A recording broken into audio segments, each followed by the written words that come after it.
Halo semua, hari ini kami akan mempresentasikan materi dalam kuliah struktur aljabar, yaitu mengenai homomorfisme dan isomorfisme dari grup. Materi ini merupakan fondasi penting untuk memahami bagaimana satu struktur grup berhubungan dengan struktur grup lainnya. Sebelum masuk ke materi, izinkan kami memperkenalkan anggota tim kami yang terdiri dari saya sendiri, Atifa Aulia Aziza, dengan NIM 24380150111, dan rekan saya Pramesti Diva Kartika dengan NIM 24150150008. Kami akan memandu jalannya presentasi hari ini. Mungkin muncul pertanyaan, mengapa sih kita harus mempelajari homomorfisme? Setidaknya ada 3 alasan utama. Yang pertama, membandingkan dua grup. Kita bisa melihat apakah dua grup yang terlihat berbeda sebenarnya memiliki sifat yang serupa. Yang kedua, menyederhanakan struktur grup. Membantu kita memahami grup yang besar dan kompleks dengan memetakannya ke grup yang lebih sederhana. Dan yang terakhir, mengklasifikasikan grup. Membantu matematikawan dalam mengelompokkan grup-grup berdasarkan karakteristik strukturalnya. Secara formal, homomorfisme didefinisikan sebagai berikut. Misalkan kita memiliki dua buah grup, yaitu G dengan operasi star dan G aksen dengan operasi bundaran. Suatu pemetaan V dari G ke G aksen disebut homomorfisme jika untuk setiap A dan B elemen G berlaku aturan V A star B sama dengan V A bundaran V B. Artinya, operasi yang dilakukan di grup asal atau domain harus dipertahankan hasilnya setelah dipetakan ke grup tujuan atau kodomain. Mari kita lihat ilustrasi visualnya agar lebih jelas.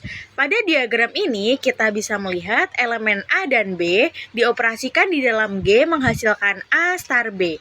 Ketika kita memetakan hasil tersebut melalui V, titik tujuannya harus sama dengan hasil operasi VA dan VB di dalam grup G aksen.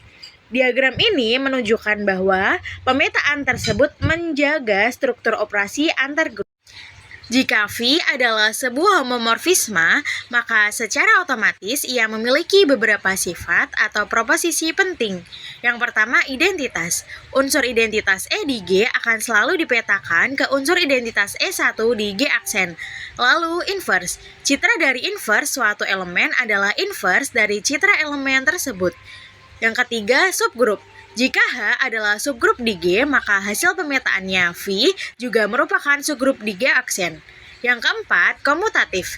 Jika grup asal bersifat komutatif, maka citranya juga pasti komutatif. Yang kelima, orde elemen. Orde dari elemen hasil pemetaan VA akan membagi habis orde elemen dari asalnya A. Dalam homomorfisme, ada konsep yang sangat krusial yang disebut kernel. Kernel dari pemetaan V adalah himpunan semua elemen di domain G yang jika dipetakan hasilnya adalah elemen identitas E1 di kodomain G aksen.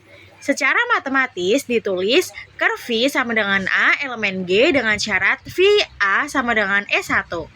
Sederhananya, kernel adalah kumpulan elemen yang dihilangkan atau dinetralkan menjadi identitas di grup tujuan. Salah satu sifat utama kernel adalah kernel selalu merupakan subgrup normal dari grup asal G. Berikut adalah pembuktian ringkasnya. Jika kita mengambil sembarang G, elemen G dan K elemen ker V, kita operasikan secara konjugasi G K G inverse melalui sifat homomorfisme, kita peroleh hasil akhirnya adalah E aksen. Karena hasilnya adalah identitas, maka terbukti bahwa G K G inverse berada di dalam kernel, yang menunjukkan bahwa kernel adalah subgrup normal. Mari kita masuk ke contoh soal untuk memperdalam pemahaman. Misalkan kita punya grup real terhadap penjumlahan R penjumlahan dan grup real positif terhadap perkalian R star. Perkalian R star adalah grup bilangan real tanpa nol. Kita definisikan pemetaan V R ke R star dengan V X sama dengan E pangkat X. Pertanyaannya, apakah pemetaan eksponensial ini merupakan sebuah homomorfisme? Untuk membuktikannya, kita cukup menguji apakah definisi homomorfisme terpenuhi. Ambil sebarang X, Y elemen R, maka V, X plus Y sama dengan E pangkat X plus Y. Berdasarkan sifat eksponen, kita tahu bahwa E pangkat X plus Y sama dengan E pangkat X dikali E pangkat Y. Karena E pangkat X adalah Vx dan E pangkat Y adalah Vy, maka terbukti bahwa Vx plus Y sama dengan Vx dikali Vy. Jadi pemetaan Vx sama dengan E pangkat X terbukti merupakan homomorfisme grup. Selanjutnya adalah isomorfisme. Konsep isomorfisme dalam teori grup yaitu suatu konsep yang menunjukkan bahwa dua struktur aljabar yang tampak berbeda sebenarnya memiliki struktur yang sama secara matematis. Yang pertama adalah definisi isomorfisme. Isomorfisme adalah pemetaan fungsi antara dua struktur matematika yang bersifat bijektif dan mempertahankan struktur operasi, sehingga kedua struktur tersebut pada dasarnya sama secara struktur meskipun mungkin berbeda secara bentuk dan notasi.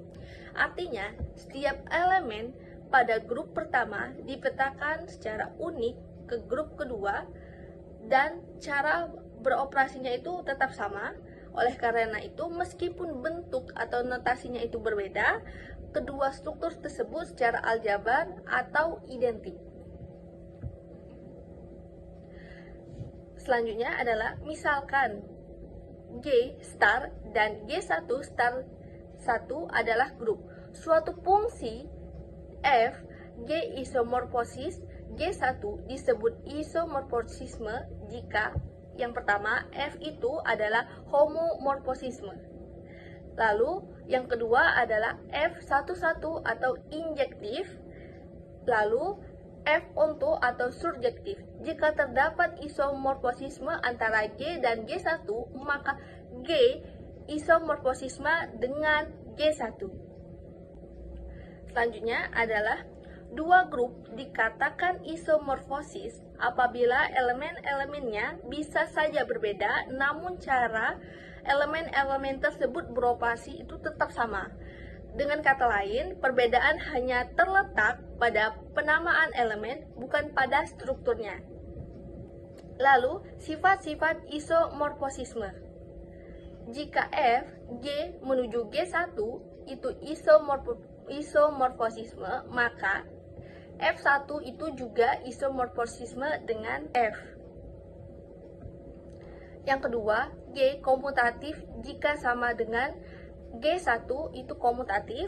Yang ketiga, order elemen itu dipertahankan dalam isomorfosis. Lalu yang keempat, grup siklik juga dipertahankan.